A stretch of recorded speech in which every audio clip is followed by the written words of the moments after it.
జాగ్రత్త ఉండు. చిత్తం స్వామి. స్వామి, కొత్తగా ఈ గరుడాళ్ళ వారిని తీసుకొచ్చారేంటి? ఆటలో మోసం జరగకుండా చూడటానికి. ఓహో. కొత్త పాచికలు. ఆ? ఇక నీ పాచికలు నా దగ్గర సాగవు. అవును, ఇక నీ పాచికలు సాగవు. అలాగే స్వామి. మరి పందెం ఏమిటో చెప్పు.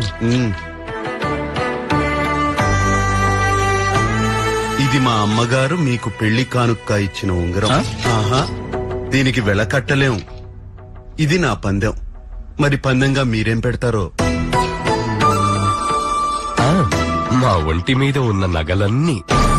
స్వామి, ఒక్కొక్కటే పెట్టాడండి స్వామి. గరుడా. సరే గోవిందా. ఆట మొదలు పెట్టండి బాలాజీ.